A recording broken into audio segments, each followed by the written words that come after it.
تو چنانچہ یہ صحابہ مل کر بادشاہ کے دربار میں حاضر ہوئے اور نہ جھکے نہ سجدہ کیے بلکہ السلام علیکم ورحمۃ اللہ وبرکاتہ کہا. اب یہ سلام کرنے کے بعد حالانکہ بادشاہ کا مزاج تھا کہ آ کر سجدہ کرے، لیکن انہوں نے سجدہ نہیں کیا بلکہ سلام کیا. تو یہ دونوں آپس میں بیٹھے ہوئے تھے نا، دیکھو دیکھو بادشاہ یہ کتنے بددین ہیں، تمہارے یعنی شاہی آداب کے خلاف یہ کام کر رہے ہیں، یہ تم کو سجدہ بھی نہیں کیا. دیکھو جو خبروں کے سامنے سجدہ کرتے ہیں نا، سن لیجئے، اٹھاؤ سیرت کی کتاب اٹھاؤ.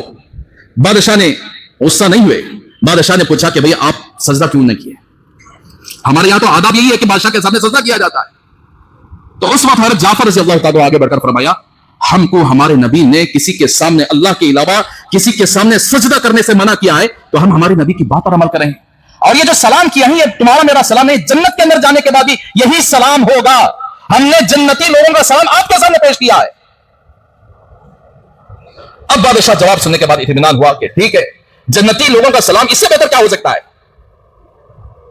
تو اسی لیے میرے بھائیو جا کر وہ پنجے کے سامنے پڑ گئے، وہ کون تو بھی آ گیا صاحب موٹا جیسا، جب ایسا بیٹھا بولا تو اس کے سامنے جا کر پڑ گئے. عورتیں زیادہ، سب سے زیادہ شرم آتی نہیں؟ اللہ نے پیشانی کو بنایا ہے اور جسم کو بنایا ہے، اس کے سامنے سجدہ کرنے کے لیے اس پیشانی کو بنایا ہے، تم اللہ کی مخلوق کے سامنے جا کر سجدہ کر رہے ہو. جبکہ ہمارے نبی کے صحابہ نے نجاشی جیسا بادشاہ جو ان کے ملک کے اندر قانون بھی وہی ہے، جو کوئی بادشاہ سے بات کرنے آئے گا وہ سب سے پہلے بادشاہ کے سامنے سجدہ کرے گا، اس کے بغیر اس کو اندر آنے بھی نہیں دیا جائے گا. ویسے جگہ صحابہ جا کر سجدہ نہیں کیے. تم کون سے صاحب ہو، تم کون سے آخر یعنی بزرگ ہو جو لوگوں کو اپنے پیر کے سامنے لا کر سجدہ کروا رہے ہو، لوگوں سے ایمان چھنوا رہے ہو. جس سجدے سے تم خوش ہو رہے ہو اللہ اتنا ناراض ہوتا ہے، ان کا ایمان چھن جاتا ہے. وہ اسلام مسلمانوں کی فہرست بھی نہیں ہوتے جو اللہ کے علاوہ کسی اور کے سامنے سجدہ کرتے ہیں. تو پھر نجاشی بھائی اسی لیے میرے بھائیو اللہ کے واسطے ایسے الٹے سیدھے کاما عورتوں کی باتیں سن کر آج کل عورتوں کو سب سے زیادہ یہ نشہ چڑھا ہوا ہے. کون تو بھی آ جاندے، کالے کپڑے پہن کر آ جاندے، لال کپڑے پہن کر آ جاندے، لال ٹوپی پہن کر آ جاندے، لال پگڑی پہن کر آ جاندے. ان کا کام کیا بولے تو آپ آگے صاحب ایک وقت کی نماز پڑھتا نہیں صاحب، ایک سنت کو زندہ کرتا نہیں صاحب، ایک تہجد پڑھنے نہیں پڑھنے والا، نہ اس کے چہرے سے نبی کی سنت جھلکتی ہے نہ اس کے کپڑے سے نبی کی سنت جھلکتی ہے. اگر بیٹھ گیا تو سب لوگ آ کر پڑ گئے اس کے پیر کے اوپر. لیکن صحابہ کو قربان جائیے، اللہ کے نبی نے کام میں کیا دیا، کسی اللہ کے علاوہ کسی کے سامنے سجدہ نہیں کرنا، چاہے نجاشی بادشاہ کیوں نہ ہو. اپنے وقار کے ساتھ گئے، سلام کیا، اس کے سامنے سجدہ نہیں کیا. اور پورے لوگ ان کے مخالف میں کھڑے ہوئے ہیں، وزیر ان کے مخالف ہیں، پادری بھی ان کے مخالف ہیں، اور مکے سے جو 2 سفیر ہوئے تھے ان کو لینے کے لیے آئے تھے. ایسی حالت میں بھی انہوں نے بادشاہ کو خوش کرنے کے لیے سجدہ نہیں کیا.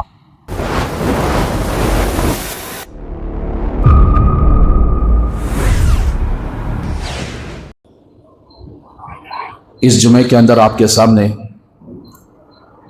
حبشہ جو موجودہ زمانے میں سوڈان ایک ملک کے طور پر جانا جاتا ہے اور تقریباً 1960 سے لے کر اب تک فلسطین اور غزہ کے اندر ظلم ہوتا رہا ہے اور ہو رہا ہے، ابھی بھی ہو رہا ہے. جنگ بندی ایک بہانہ تھا، لیکن اس کے باوجود بھی روزانہ 10 12 15 فلسطین اور غزہ کے لوگ شہید ہوتے رہتے ہیں. تو پوری دنیا نے فلسطین اور غزہ کے حق میں آواز اٹھائی، غیر مسلم لوگوں نے آواز اٹھائی، اور پوری دنیا کو دہشت گرد کون ہے یہ پتہ چل گیا.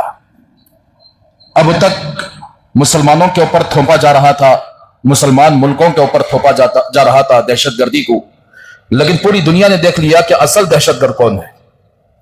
اصل دہشت گرد وہ ہزاروں بچوں کا قاتل اور ہزاروں عورتوں کا قاتل، ہزاروں بوڑھوں کا قاتل، ہزاروں لوگوں کا قاتل، جس کو ساری دنیا نے اپنے موبائل کے اندر، ٹی ویوں کے اندر جس طرح ان تک خبریں پہنچی ہیں پوری دنیا تک پہنچی ہے.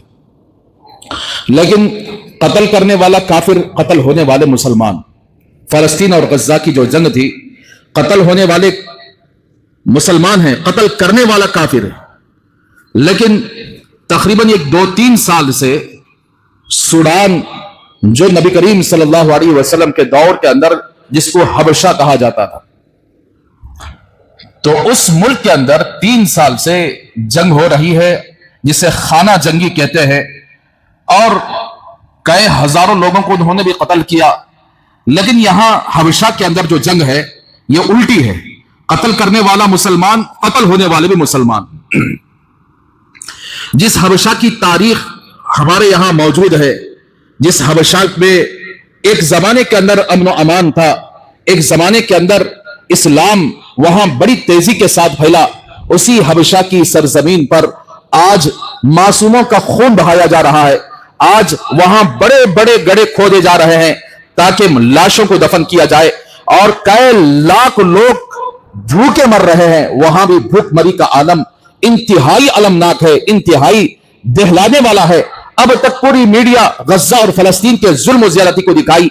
अब सूडान के अंदर, हबशा के अंदर इतनी ज्यादा जुल्म जबरदस्ती चल रही है, जिस जमीन को सहाबा ने, रसूलुल्लाह सल्लल्लाहु अलैहि वसल्लम ने मुंतखब फरमाया था, जिस जमीन के अंदर अमन अमान के बारे में खुद रसूलुल्लाह सल्लल्लाहु अलैहि वसल्लम ने फरमाया था, आज उस सरजमीन पर लाशों के अंबार देखे जा रहे हैं। वहीं भी आकर कत्ल और गारतगिरी का बाजार गर्म है, महज एक तख्ते के खातिर, एक कुर्सी के खातिर इन्होंने अपने ही लोगों को आकर क्या कत्ल करना शुरू कर दिया है। तो मेरे भाइयों, मुख्तसर सी तारीख हबशा की आपके सामने मैं अर्ज करूं। नबी करीम सल्लल्लाहु अलैहि वसल्लम का दौर था। आप सल्लल्लाहु अलैहि वसल्लम मक्कतुल मुकर्रमा में नबूवत का ऐलान करने के बाद सबसे ज्यादा जुल्म मुसलमानों पर उस वक्त किया जा रहा था जिस वक्त सिर्फ गिने चुने लोग मुसलमान हुए थे। और हजरत अम्मार रजी अल्लाह तआला अन्हु से लेकर हजरत यासिर रजी अल्लाह तआला अन्हु से लेकर हजरत सुमैया, हजरत जुन्नीरा, और इसी तरह हजरत बिलाल हबशी, हजरत खब्बाब, हजरत कुबैब, हजरत सुहैब, ये सब अफराद ऐसे हैं जिन पर रोजाना जुल्म के पहाड़ तोड़े जा रहे थे। किसी माल की बुनियाद पर नहीं, किसी सियासत की बुनियाद पर नहीं, महज इन लोगों ने रसूलुल्लाह सल्लल्लाहु अलैहि वसल्लम का कलिमा पढ़ लिया, इनके बाप दादाओं की चीजों को छोड़ दिया, जिसकी वजह से रोजाना इन पर मुख्तलिफ किस्म के सजाएं दी जा रही थी। यह सजाओं का सिलसिला बहुत सालों तक रहा, 13 साल तक यह सजाओं का सिलसिला रहा। तो रसूलुल्लाह सल्लल्लाहु अलैहि वसल्लम अपने जानिसार सहाबा को इस जुल्म ज़्यादती के पहाड़ उनके ऊपर तोड़े जा रहे थे। तो हमारे नबी ने कुछ सालों के बाद सहाबा को हुक्म फरमा दिया कि अब तुम मक्का छोड़कर हबशा की तरफ हिजरत करके चले जाओ। इसलिए कि जब कोई आदमी मुसलमान होता है, इस्लाम कबूल कर लेता है, तो शरीयत का कानून यह है कि इस्लाम लाने से पहले वो जितने भी गुनाह किया होगा, इस्लाम लाने की बरकत से अल्लाह उसे माफ फरमा देंगे। दूसरी चीज यह है कि इस्लाम लाने के बाद अगर जिस जगह वो रह रहा है उस जगह अगर इस्लाम नहीं है, मुसलमान नहीं है, बल्कि कुफ्र और शिर्क ज्यादा फैल रहा है, कभी तलवार के जोर पर कुफ्र और शिर्क फैलाया जा रहा है, कभी किसी और वजह से कुफ्र और शिर्क फैलाया जा रहा है, तो मुसलमानों को चाहिए कि उस इलाके को छोड़ दे, किसी ऐसे इलाके में चले जाएं जहां पर यानी अमन के साथ, सलामती के साथ अपने इस्लाम पर अमल करना उसके लिए आसान हो। तो इसीलिए सहाबा मक्के के अंदर बड़ी तकलीफ में जिंदगी गुजार रहे थे। तो अल्लाह के नबी ने फरमा दिया कि अब आपके ईमान का भी खतरा है, आपके यानी जान का भी खतरा है, इसलिए आप मक्का छोड़ दो और हबशा की तरफ हिजरत करके चले जाओ। बहुत सारे इलाके हमारे भी ऐसे हैं जहां पर मुसलमानों के घर सिर्फ एक रहते हैं, बाकी सब आकर गैरों के घर रहते हैं। वहां पर ऐसे मुसलमानों को नहीं रहना चाहिए, इसलिए कि उनके आपस में उठते बैठते उनके कल्चर को कबूल कर लेता है आदमी। जब उनके कल्चर को कबूल कर लेता है, यानी उनके तौर तरीके को पसंद करने लगता है, समझ लेना अगरचे वो अपने आप को मुसलमान कहे, लेकिन मुसलमान के दायरे से वो निकल जाता है, इस्लाम के दायरे से निकल जाता है, वो कुफ्र में मुब्तला हो जाता है। काफिरों के किसी अमल को पसंद करना, किसी अमल को यानी राजी रहना, यह भी आकर कुफ्र है। तो हमारे नबी सल्लल्लाहु अलैहि वसल्लम की निगाह में 2 मुल्क थे उस जमाने के अंदर, एक यमन, एक हबशा। यमन का बादशाह भी क्रिश्चियन था, हबशा का बादशाह भी क्रिश्चियन था। हमारे नबी ने यमन को छोड़कर हबशा को क्यों मुंतखब फरमाया हिजरत के लिए? इसलिए कि यमन का बादशाह अबरहा जो ईसाई था, जो नबी करीम सल्लल्लाहु अलैहि वसल्लम के नबूवत दिए जाने से 5 साल पहले उसने हाथियों का लश्कर ले आया था काबतुल्लाह को खत्म करने के वास्ते। तो अल्लाह तबारक व तआला ने उसके लश्कर को उसको खत्म फरमा दिया था। तो यमन का बादशाह मक्के के खिलाफ बड़ा दुश्मन था, जिसकी वजह से हमारे नबी ने सोचा अगर मेरे सहाबा यमन को जाकर रहेंगे तो ये मक्के की जो दुश्मनी है, ये दुश्मनी कहिए मेरे सहाबा पर ना उतारे। इसलिए हमारे नबी ने सहाबा को जमा करके फरमाया कि अब ऐसा करो کہ مکہ چھوڑ دو, حبشہ کی طرف چلے جاؤ, اس لیے کہ حبشہ کا بادشاہ ظلم کے خلاف امن پسند بادشاہ ہے, انصاف پسند بادشاہ ہے, آپ وہاں چلے جاؤ. تو سب سے پہلے ہجرت کرنے والے 11 افراد تھے. یہ لوگ سب سے پہلے ہجرت کرنے کے لیے نکلے. ہر طرف نفرت کا ماحول تھا. کوئی نبی کریم صلی اللہ علیہ وسلم کے صحابی کو دیکھتا تو فوراً اسے مارتا, کسی بھی طرح اسے آ کر تکلیف پہنچاتا. یہ لوگ سمندر کے پاس پہنچے. وہاں ریڈی سے 2 کشتیاں تھی. انہوں نے 4 یا 5 درہم پر کشتی میں سوار ہوئے اور یہ 2 کشتیاں حبشہ کی طرف روانہ ہو گئی.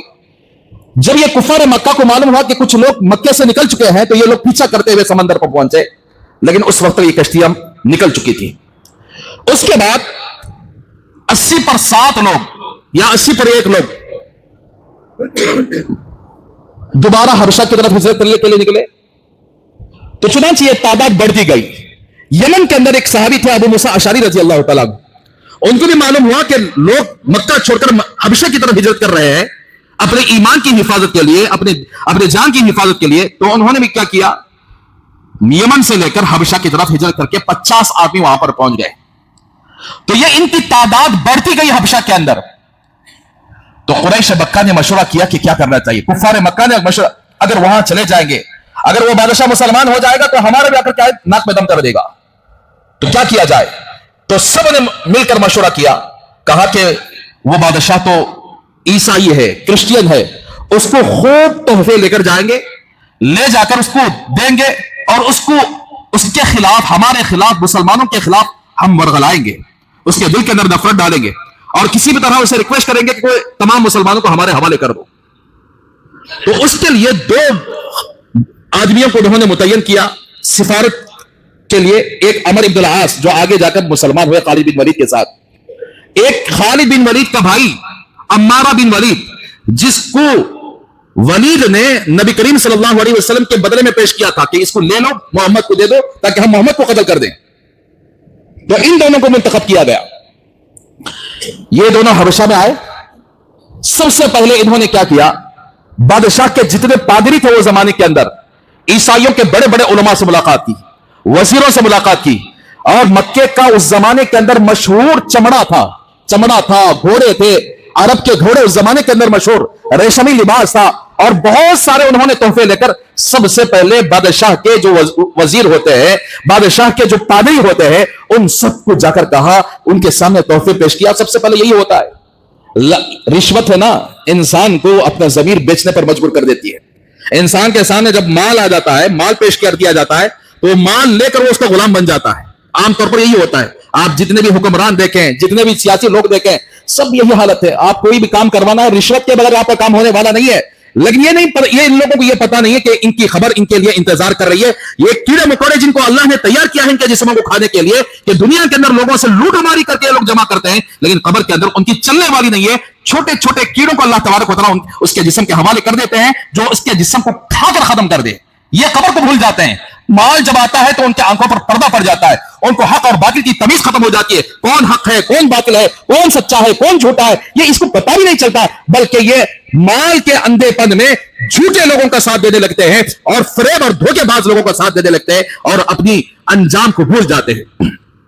تو عمر ابن عاص اور عمارہ ابن ولید یہ دونوں جا کر سب سے پہلے پادریوں کو انہوں نے خریدا, وزیروں کو خریدا, قیمتی تحفے پیش کیے اور کہا کہ دیکھو ہمارے ملک سے کچھ لوگ آپ کے پاس آئے ہوئے ہیں, وہ لوگ ایسے ہیں کہ نہ تمہارے دین کو مانتے ہیں نہ ہمارے دین کو مانتے ہیں, تو اسی لیے ہم بادشاہ کے پاس جائیں گے, تم ہماری تائید سپورٹ کر دینا, ہمارے حق میں ووٹ دے دینا, بادشاہ کو سمجھا دینا کہ ہم جو آئے ہیں ان کو بلا کر ان کی بات سننے سے پہلے ان کو ہمارے حوالے کر دینا. یہ ذہن بنا لیے سب وزیروں کا, سب پادریوں کا ذہن بنا کر انہوں نے وقت متعین کیا.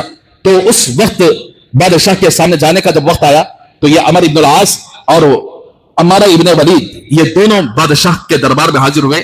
سب سے پہلے جا کر فوراً انہوں نے بادشاہ کے سامنے سجدہ کر دیا. ان کا طور طریقہ تھا, وہ بادشاہ کا بھی طور طریقہ تھا کہ جو کوئی بادشاہ کے سامنے آتا تو سب سے پہلے سجدہ کرتا, وہ ان کا سلام ہوتا تھا اس زمانے کے اندر. تو یہ دونوں جا کر سب سے پہلے اس کے سامنے سجدہ کر لیے.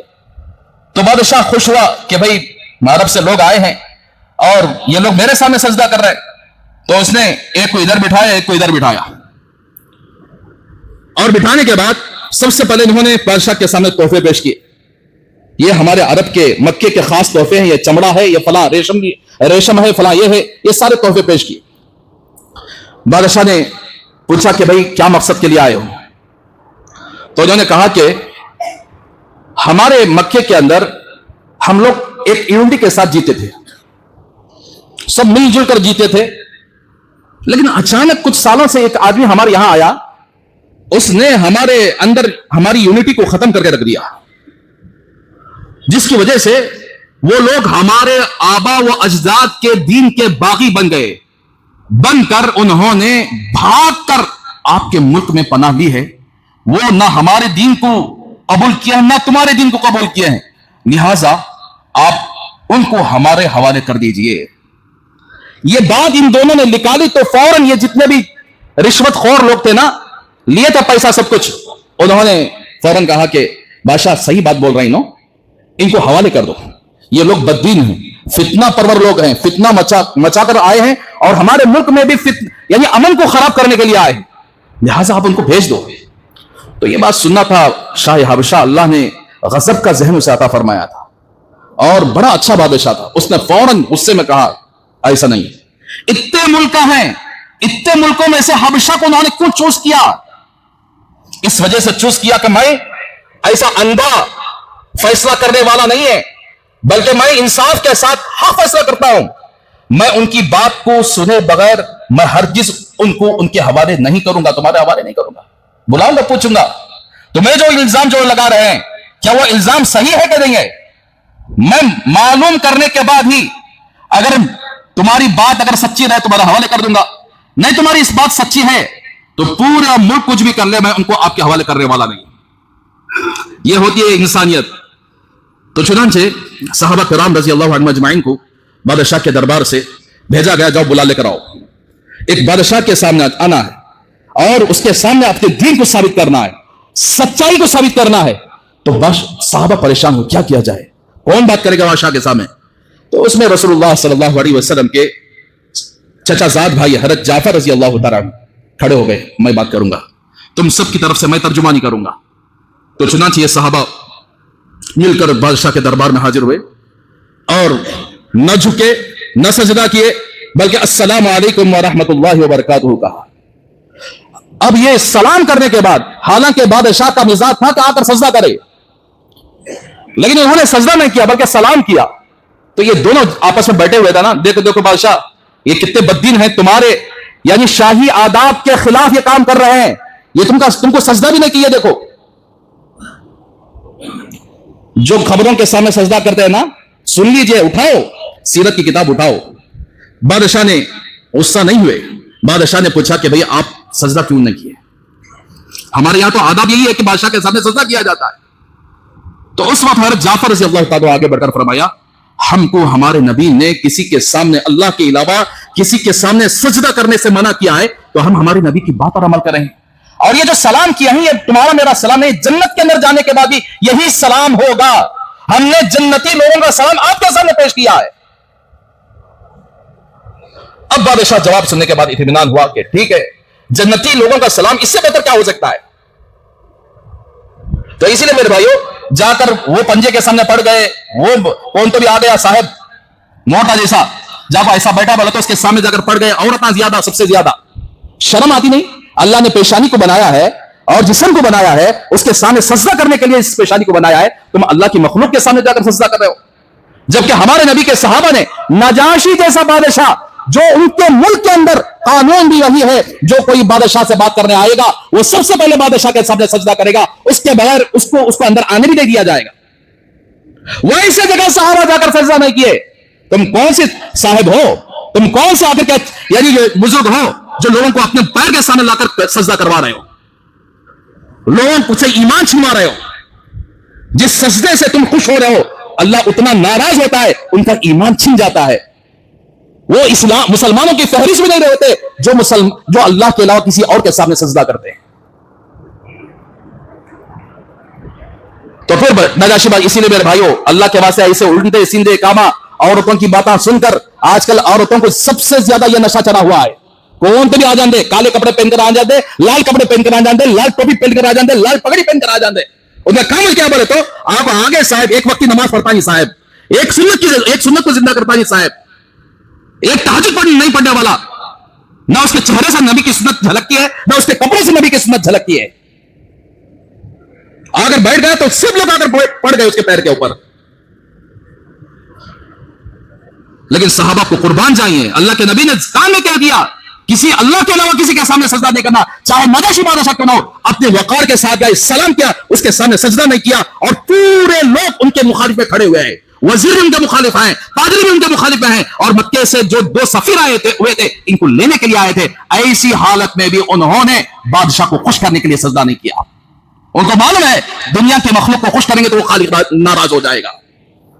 खालिक नाराज हो जाए दुनिया का कोई लोग साथ नहीं दे सकते, कोई मखलूक उसका आकर क्या है उसकी हालत को पूरी नहीं कर सकता। अगर खालिक राजी हो जाए, मखलूक सारी यानी नाराज हो जाए तो कोई परवाह नहीं, वो खालिक बनाने वाले काम है, वो खालिक बनाता है सारे काम। तो फिर नजाशी ने पूछा तुम पर इल्जाम लगा रहे हैं, क्या सही है? हज़रत जाफर रज़ी अल्लाह तआला अन्हु ने फरमाया, एक ऐसी तकरीर की, बादशाह सलामत, हम लोग जाहिल थे, पत्थरों की पूजा करते थे, एक दूसरे का खून चूसते थे, और ताकतवर आदमी कमजोर आदमी पर जुल्म करता था, और हम बेहयाई का काम करते थे, तरह तरह के हमारे अंदर खुराफात थे, रस्म रिवाजें थे, लकड़ी के बनाए हुए बुतों के सामने हम सजदा करते थे। लेकिन अल्लाह ने एक ऐसे बंदे को हमारे दरमियान पैदा किया जो हमारे कबीले का है, अरब से पैदा हुआ है, और उसने एक ऐसा दीन पेश किया जो गरीबों की मदद करने वाला दीन, और हमसायों की मदद करने वाला दीन, और कमजोर ताकतवर पर नहीं, ताकतवर कमजोर पर जुल्म नहीं करने वाला दीन, इंसाफ पसंद दीन, सच्चा दीन, जिसकी वजह से अल्लाह तबारक व तआला ने हमको इंसान बनाया है। और इसी वजह से हम लोग आखिर क्या है, इसकी वजह से हमारे ये जो मक्के के लोग थे हम पर जुल्म व ज्यादती करना शुरू कर दिए, मारे पीटे हमको और तंग कर दिए, और तरह तरह के हमने सजाएं दिए, जिसकी वजह से हम मक्का छोड़कर, आप अमन पसंद हैं, आप इंसाफ पसंद हैं, आपकी सरजमीन में आकर आपकी पनाह लिए हुए हैं। अच्छा, तुम्हारे मोहम्मद पर कौन सा कलाम नाजिल होता है जरा बताओ? तो रिवायत के अंदर आता है कि हज़रत जाफर रज़ी अल्लाह तआला ने सूरह अनकबूत और जगह मुख्तलिफ कुरान के कुछ हिस्से उनके सामने पढ़कर सुनाए। बहरहाल बादशाह ने कहा ठीक है, ये तो सच कह रहा है, मैं इनको आपके हवाले नहीं करूंगा, ये तो मजलूम लोग हैं, इन्होंने इंसानियत को फैलाना शुरू किया, तो इसकी वजह से तुम इनको उनके दुश्मन बन गए, मैं इनको आपके साथ नहीं भेजूंगा। अब दूसरे दिन उन्होंने क्या किया, प्लान बनाया, क्या रहे हमारी पूरी तदबीर प्लान नाकाम हो गया। बादशाह के सामने आकर कहने लगे, बादशाह ये हमारे दीन का छोड़ो, मक्के का छोड़ो, तुम्हारे दीन में हज़रत ईसा अलैहिस्सलाम को तुम जितना पवित्र मानते ना, ईसा अलैहिस्सलाम को ये लोग गालियां देते हैं, अल्लाह का बेटा बोलते नहीं, नो अल्लाह का बेटा नहीं बोलते, और ये ईसा अलैहिस्सलाम के खिलाफ बकवास करते हैं। तो फिर बादशाह ने उनको बुलाकर कहा कि हर ईसा अलैहिस्सलाम के बारे में तुम क्या कहते हो? तो हज़रत जाफर रज़ी अल्लाह तआला ने सूरह मरियम की आयतें पढ़कर सुनाना शुरू किया। वज़कुर फिल किताबि मरियम इज़ इंतबज़त मिन अहलिहा मकादन शर्क़िय्या फत्तख़ज़त मिन दूनिहिम हिजाबा फ़अरसलना इलैहा रूहना फ़तमस्सला लहा बशरन सविय्या से लेकर क़ाल इन्नी अब्दुल्लाह आतानियल किताब वजअलनी नबिय्या वजअलनी मुबारकन ऐनमा कुन्तु वअवसानी बिस्सलाति वज़्ज़काति मा दुमतु हय्या वबर्रन बिवालिदती वलम यजअलनी जब्बारन शक़िय्या वस्सलामु अलय्या यौम वुलिदतु व यौम अमूतु व यौम उबअथु हय्या ज़ालिका ईसा इब्नु मरियम क़ौलुल हक़्क़ि अल्लज़ी फ़ीहि यमतरून। ये तमाम आयतें पढ़कर सुनाए तो बादशाह की आंखों से आंसू जारी हो गए। जितने दरबारी वहां पर मौजूद थे वो सब के सब ज़ारो खतार रोने लगे, और जो रजिस्टर ये लोग लाए हुए थे, जो कानून की किताबें लाए हुए थे, वो सब के सब भीग चुके थे उनके रोने की वजह से। तो फिर उसके हाथ में एक लकड़ी थी, शाह नजाशी के हाथ में, उस लकड़ी को इस तरह उसने मारकर कहा, हमारे और इनके दीन के दरमियान ये लकड़ी के बराबर भी फर्क नहीं रहा। जो कलाम इनके नबी मोहम्मद सल्लल्लाहु अलैहि वसल्लम पर नाजिल हुआ, वो कलाम हज़रत ईसा पर भी नाजिल हुआ, वो कलाम हज़रत मूसा पर भी नाजिल हुआ। तो उस वक्त उनके तोहफे को मुंह पर मार दिया, जाओ लिख जाओ तुम्हारे तोहफे, कोई जरूरत नहीं। फिर और फरमा दिया, ये मुसलमान यहां पर रहेंगे, मेरी हिफाजत में रहेंगे, और मैं इनको माहाना वजीफा भी तय करता हूं, ये जहां चाहे अमन के साथ रहें। जो कोई इनको छेड़ेगा, जो कोई इनको बुरा भला कहेगा, उससे जुर्माना भी तय किया बादशाह ने, 4 दिरहम। जो कोई इनको बुरा कहेगा 4 दिरहम हुकूमत में जमा कर देना है। तो मेरे भाइयों, उसके बाद नजाशी बादशाह ने अपने जितने उलमा थे ईसाइयों के, वहीं पर मजमे के अंदर मुखातब होकर फरमाया, तुम अल्लाह को हाजिर और नाजिल कर बोलो। इंजील के अंदर क्या ईसा के बाद किसी नबी की आने की बशारत मौजूद है? सच से बोलना। तो सब पादरियों ने, सब उलमा ने कहा कि हां बादशाह, एक नबी जिनका नाम अहमद होगा। सूरह सफ के अंदर अल्लाह तबारक व तआला फरमाते हैं, वइद क़ाल ईसा इब्न मरियम या बनी इसराईल इन्नी रसूलुल्लाहि इलैकुम मुसद्दिक़न लिमा बैना यदैया मिनत तौरात व मुबश्शिरन बिरसूलिन याती मिन बाद इस्मुहु अहमद। तो सब पादरियों ने कहा कि हां अहमद इनका नाम होगा। तो उस वक्त बादशाह ने ऐलान किया, मैं उस रसूल पर ईमान लाता हूं। एक ईसाई बादशाह जिसका मुल्क भी ईसाइयत पर चल रहा था, उसने जैसे ही सुना कि हां बाइबल के अंदर, इंजील के अंदर जिस नबी का तस्करा है वो नबी का नाम अहमद है, तो उसी वक्त उसने ऐलान किया कि मैं कलिमा पढ़कर मुसलमान हो रहा हूं, उस नबी पर ईमान ला रहा हूं। फिर उसने नबी करीम सल्लल्लाहु अलैहि वसल्लम को खत लिखा, या रसूल अल्लाह, काश मेरे ऊपर सल्तनत के काम ना होते, मैं आपकी खिदमत में हाजिर होता और आपकी जूतियों को सीधा करता, आपके हाथ धुलवाता। तो रसूलुल्लाह सल्लल्लाहु अलैहि वसल्लम ने उनको ढेर सारी दुआएं दी। और यही वो बादशाह है जिसने हज़रत उम्मे हबीबा रज़ी अल्लाह तआला अन्हा, जो हम सब की मां है, रसूलुल्लाह सल्लल्लाहु अलैहि वसल्लम की एक बीवी है, उनका निकाह फरमाया। एक लंबा वाकया है, मैं उस वाकये में जाना नहीं चाहता। अल्लाह के नबी का खत मिला बादशाह को कि उम्मे हबीबा से मेरा निकाह करवा दे। अगर वो राजी हैं तो उम्मे हबीबा का निकाह खुद नजाशी बादशाह ने 4000 दिरहम खुद अपने जेब से महर अदा किया, और हर उम्मे हबीबा रज़ी अल्लाह तआला अन्हा का निकाह नजाशी बादशाह ने करवाया। और अल्लाह के रसूल सल्लल्लाहु अलैहि वसल्लम के पास जहाज में बिठाकर हजरत शुरहबील रज़ी अल्लाह तआला अन्हु के साथ मदीना मुनव्वरा रवाना किया। यही वो नजाशी बादशाह है। फिर उसके बाद नजाशी बादशाह का इंतकाल हुआ। रसूलुल्लाह सल्लल्लाहु अलैहि वसल्लम को खबर हुई, वही के जरिए से मालूम हुआ कि नजाशी बादशाह इंतकाल हो गया है, मुसलमान बनकर इंतकाल हुआ है, नबी करीम सल्लल्लाहु अलैहि वसल्लम का आशिक और गुलाम बनकर आकर इंतकाल हुआ है। तो अल्लाह के नबी सल्लल्लाहु अलैहि वसल्लम सहाबा ने ऐलान फरमाया कि मेरा दोस्त नजाशी इंतकाल हो गया है, अब यहां से लेकर वहां पर जाने के लिए कोई रास्ता, इस जमाने के जैसा कोई फ्लाइट, कोई तेज रफ्तार सवारी नहीं थी। तो अल्लाह के नबी ने सारे सहाबा को एक जगह जमा फरमा दिया और सामने खड़े होकर अल्लाह के नबी ने नजाशी बादशाह की नमाज जनाजा पढ़ाई। रिवायत के अंदर आता है कि अल्लाह तबारक व तआला ने तमाम चीजें हटा दिए थे, दरमियान के तमाम चीजें हटा दिए थे। नजाशी बादशाह का यानी जनाजे को अल्लाह के नबी के सामने अल्लाह ने कर दिया। अल्लाह के नबी ने मदीने में रहकर उनकी नमाज जनाजा पढ़ाई। ये वो हबशा है। लेकिन आज वो हबशा खून की नदियां वहां पर बह रही है। जिस बादशाह ने मुसलमान होकर अमन को कायम किया था, जिस मुल्क से अल्लाह के नबी खुश थे, जिस मुल्क में सहाबा तकरीबन 7 या 8 साल या 10 साल गुजारे हैं, उस मुल्क के अंदर आज खून बह रहा है। छोटे छोटे मासूम बच्चियों को मार दिया जा रहा है, बच्चों को मार दिया जा रहा है, औरतों के साथ ज्यादती हो रही है। और मारने वाला कोई इसराइली नहीं है, मारने वाला कोई यहूदी नहीं है, मारने वाला कोई ईसाई नहीं है, मारने वाला भी मुसलमान, मरने वाले भी मुसलमान है। इसलिए मेरे भाइयों, जुल्म जहां भी होता है ज्यादा दिन टिक नहीं पाता। जहां भी जुल्म हुआ है, इंडिया के अंदर जुल्म हुआ, ब्रिटिश ने बेइंतहा जुल्म किया, लेकिन एक वक्त ऐसा आया कि उसे छोड़कर भागना पड़ा।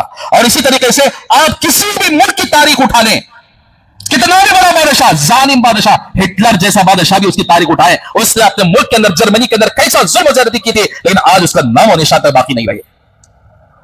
तो इसलिए सबसे पहले मुसलमान, बहुत सारे मुसलमानों के दिलो दिमाग के अंदर बात आती है कि इतना जुल्म होता है, क्या भाई अल्लाह कहीं को साथ दे रहा नहीं, कहीं को मदद नहीं कर रहा है।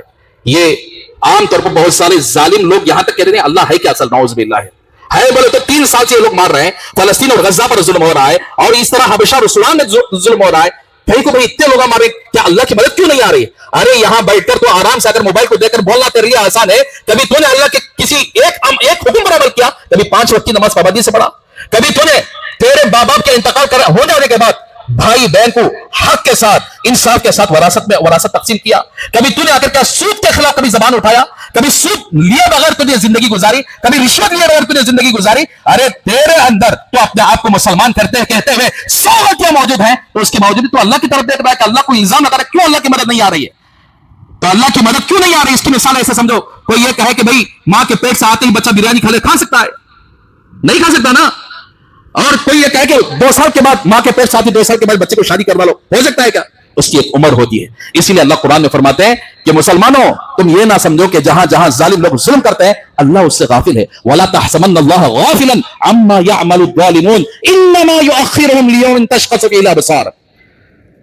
तुम गुमान ना करो कि अल्लाह तबारक व तआला जालिमों से गाफिल है, नऊज़ बिल्लाह, जालिमों से गाफिल नहीं है। मैं जुल्म कर रहा तो अल्लाह देख रहा है, तुम जुल्म करे तो अल्लाह देख रहा है। जितने भी लोग चाहे अंदरूनी तौर पर साजिश करके जुल्म करो, चाहे जबान से जुल्म करो, चाहे दिल के अंदर से जुल्म करो, चाहे हाथ से जुल्म करो, चाहे किसी भी तरीके से जुल्म करो, अल्लाह तबारक व तआला उससे गाफिल नहीं है। इन्नमा, अल्लाह टाइम देता है, अल्लाह का पकड़ने का एक वक्त होता है। फिरौन को 400 साल तक जिंदा रखा और ऐसे अच्छी जिंदगी उसे अता फरमाई, लेकिन 400 साल के बाद जब पकड़ा तो पूरी दुनिया के लिए इबरत बनाकर छोड़ दिया। नमरूद के लिए अल्लाह तबारक व तआला ने अच्छी ऐश और आराम की जिंदगी अता फरमाई थी, लेकिन अल्लाह की पकड़ जब आई तो मच्छर के जरिए से उसे खत्म कर दिया। और अबू जहल जिसने नबी करीम सल्लल्लाहु अलैहि वसल्लम के सहाबा को मारा, पीटा, नबी को आकर गालियां दिया, उसका हशर जंगे बदर के अंदर ऐसा हुआ, सड़े हुए कुएं में ले जाकर उसको फेंक दिया गया। तो अबू लहब उसके यानी जिस्म के अंदर कीड़े पड़ गए थे, खुद उसकी औलाद उसे छीनने के लिए तैयार नहीं थी। ऐसे अल्लाह फरमाते हैं तारीख उठाकर देखो, जालिमों को अल्लाह छोड़ने वाले नहीं है, जालिमों से अल्लाह गाफिल नहीं है, ऐसा ये कहना गलत है। अल्लाह तबारक व तआला सब कुछ देख रहे हैं। इन्नमा युअखिरुहुम लियौमिन तशख़सु फ़ीहिल अबसार, यकीनन अल्लाह तबारक व तआला कुछ लोगों को उसके टाइम को सजा देते हैं। जब उसका टाइम आ जाता है तो आंखें खुली की खुली रह जाएगी, भाई ये आदमी तो इतना बड़ा भारी आदमी था, कैसे ना ऐसा हो गया। ये सब बातें क्या अल्लाह तबारक व तआला का एक टाइम होता है। इसीलिए सबसे पहले मुसलमानों, हम अपने आप पर जुल्म करने से अपने आप को बचा लो, अपने कम्युनिटी में जुल्म करने से अपने आप को बचा लो। भाई भाई पर जुल्म, पड़ोसी पड़ोसी पर जुल्म, रिश्तेदार रिश्तेदारों पर जुल्म। अरे शौहर बीवी पर जुल्म करता है, बीवी शौहर पर जुल्म कर रही है, सास जमाई पर जुल्म कर रहा है, जमाई सास ससुर पर जुल्म कर रहा है। खुद अपनी कम्युनिटी के अंदर देख लो हम कितने बड़े जालिम रहे।